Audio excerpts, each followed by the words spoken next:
Mga ka-network, no? So ngayon itatry natin itong si Desire Easy Ride 150 Fi mga ka-network, kung hanggang saan ba aabot ang 1 bar nya.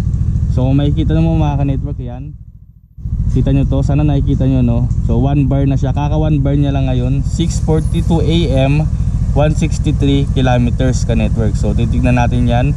So simula dito sa may sukat Parañaque hanggang Capitolio Pasig, titignan natin kung magbiblink pa siya. Kasi nung kinuha natin tong motor, wala siyang gas, as in zero. Tapos hanggang nagpagas siya ng 150, nagblink. So biruin mo yun, yung 150 na yun, ayun si Orochi, kung nakikita nyo, yung 150 na yun, full tank niya na, may sukli pa. Kasi around 120 to 140 lang ito pesos, full tank niya na, 3 liters. So ibig sabihin, ang 3 liters ito is blinking pa lang niya. So titignan natin mga ka-network kung simula dito sa sukat Parañaque hanggang Capitolio Pasig, kung magbiblink ba siya. Kaka 1 bar niya lang mga ka-network. So tara, biyahe tayo.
Tayo sa ating destinasyon. Yan.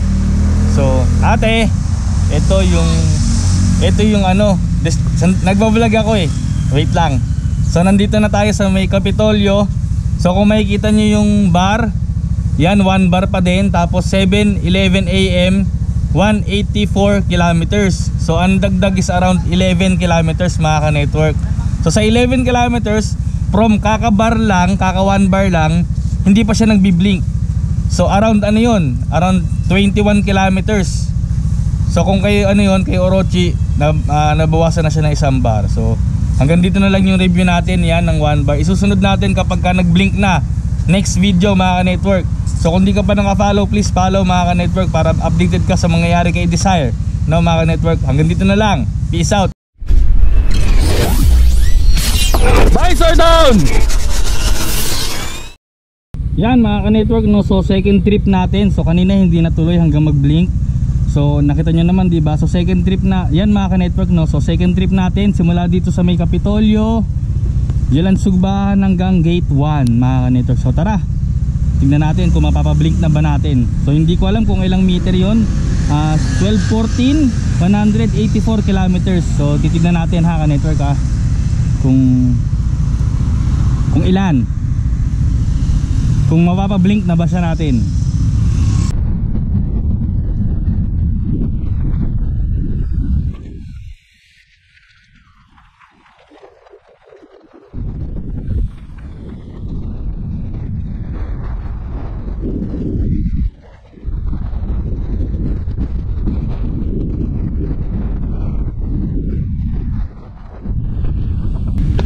Yan, so ito na, nandito na tayo sa gate 1.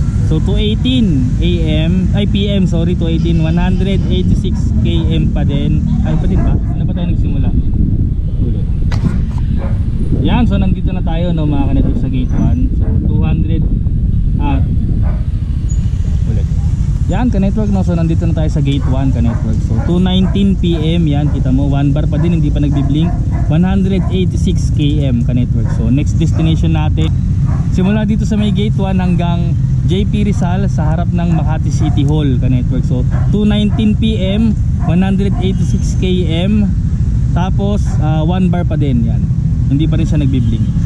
So tara. Yan mga ka-network no, so i-re-record ko lang yung ginawa ko kanina pagkarating na lobat kasi, so baka lang naman naputol. So update lang, nandito tayo sa harap ng Makati City Hall, JP Rizal. Galing tayo sa gate 1 kanina ka-network. So kakarating-rating ko lang, titignan lang natin ulit no, para sure lang kasi baka mamaya hindi na record kanina eh. So kanina nung ano ko to 229, so ngayon 231 na, 190 km yung audio, hindi pa din siya nagbi-blink ka-network. So yun ang update. So next natin mamaya pagpunta ng Sacripante, sunod bahay, tignan natin kung hindi pa rin siya magbi-blink ha. Next stop no, so next trip na tayo. So gabi na, kita nyo naman yung oras, gabi na, bubuksan na natin tong motor. So tutuloy lang natin yung trip natin kanina no. So ngayon naman ang pupuntahan ko naman ay from dito sa may JP Rizal, harap ng Makati City Hall. Ang daan ko sa may Barangka Drive, sa may Mandaluyong, sa likod ng RTU. Tapos didiretso ako ng Pasig Kapitolyo. So ito yung oras, 7:38, 1 bar pa din, hindi pa rin sa blinking, 190 yung kilometers. So tara mga ka-network, next trip tayo. Yo ka-network, so tinuloy lang natin yung study natin. Nandito na tayo sa may Sacripante, katulad ng sinabi ko kanina. Mamaya diretso tayo ng Kapitolyo, 7:50 PM, 194 blinking. So mamaya diretso tayong Kapitolyo, tignan natin kung okay pa. Sasagad natin to mga ka-network para mas okay ang ating study no. Peace out. Yan mga ka-network no, so pupunta na tayo ng Kapitolyo. Nandito tayo ngayon sa Sacripante, papuntang Kapitolyo. Kita nyo naman blinking pa rin yan, 8:03 PM, 194 km pa din. So tara, next trip tayo mga ka-network. Yan mga ka-network no, so nandito na tayo sa Kapitolyo. So galing tayo ng 50 Sacripante kanina, nandito na tayo sa Kapitolyo ngayon.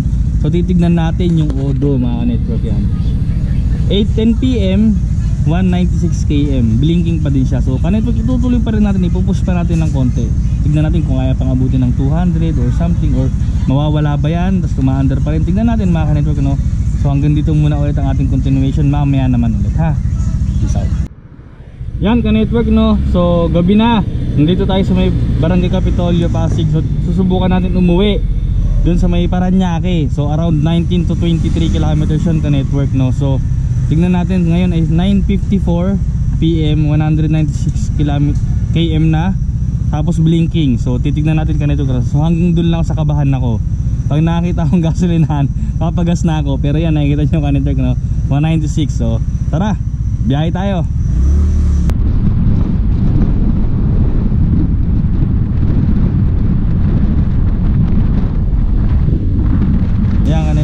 So wala eh. Yan, tignan natin.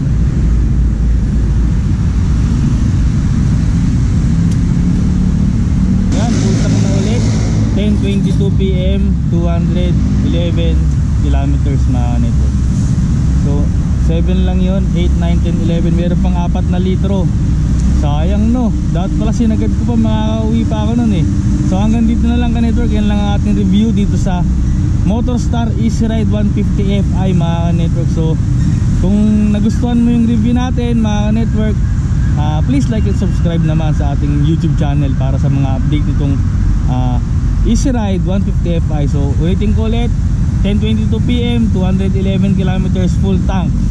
So sabi nung pinagkuhan natin 11 liters daw to, 7 pa lang oh, sayang no. So di ba, try natin ulit mga ka-network sa mga ibang araw naman pag tapos na yung tune up natin. Sa ngayon kasi hindi pa tapos eh, wala pang 500.